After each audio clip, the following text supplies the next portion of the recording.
Donc, bonjour. Aujourd'hui, on va vous présenter une jeune étudiante du Collège Bois-de-Boulogne qui s'appelle Camille Labrec. Elle fait partie du comité robotique et ça fait 3 ans qu'elle participe à des compétitions. Camille, pourquoi tu as voulu t'impliquer dans le comité robotique? Bien, je l'ai fait au secondaire, puis j'avais beaucoup apprécié tout ce qu'on apprenait pendant le processus de la construction du robot, puis le temps qu'on passait avec les personnes.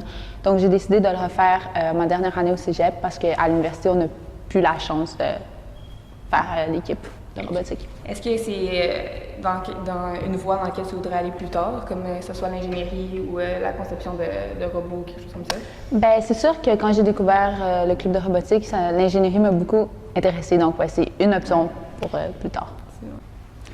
OK, donc dans le fond, l'équipe de robotique du Collège de Bois-de-Boulogne, il participe à la compétition CRC. Donc, c'est une compétition qui a plusieurs volets. Donc, il faut qu'on construise un kiosque, il faut qu'on construise un robot, il faut qu'on construise un site web, il faut qu'on construise une vidéo. Et il y a aussi le volet programmation. Donc, les gens programment le robot, mais ils ont aussi une compétition juste de programmation où ils ont des mini-robots plus petits ou d'autres choses qui doivent bouger et tout contrôler. Un exemple, là, le lancement de la compétition de cette année, c'est dans environ 1 mois. Mais par exemple, dans les années ultérieures, ce qui s'est passé, c'est que par exemple, il fallait construire un robot qui ramassait des bobines d'imprimante 3D et qui les lançait de l'autre côté. Donc, c'était comme un jeu de poche. Donc, ils atterrissaient dans des cases, ça nous donnait des points. Et c'est ça, donc plus on les lançait loin, plus ça donnait des points. Puis il y avait aussi comme des multiplicateurs de points. Fait que les gens se battaient pour en mettre le plus possible pour multiplier par 2 leurs points.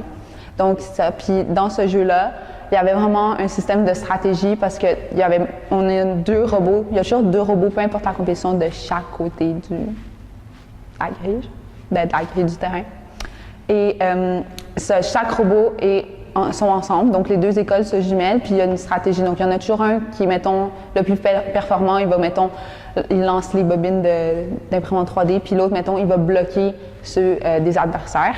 Là-bas, tu sais, tout le monde pense « Ah, une équipe de robotique, comme c'est plate et tout », mais comme l'ambiance est vraiment nice. Comme, il y a des grandes estrades, tout le monde est dans les estrades, tout le monde encourage tout le monde, même si c'est pas ton équipe. Il y a de la musique, comme il y a de la nourriture. Genre, tout le monde fait juste manger pendant 3 jours.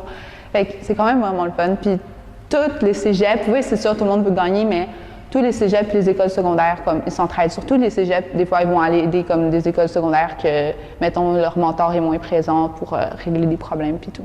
Donc, comme on a pu voir, l'équipe de robotique s'est remplie d'étudiants très passionnés du Collège de Bois-de-Boulogne et c'est vraiment dommage que le collège ne participe pas au financement de cette équipe-là parce que ça limite leurs ambitions et les activités à laquelle ils pourraient prendre part.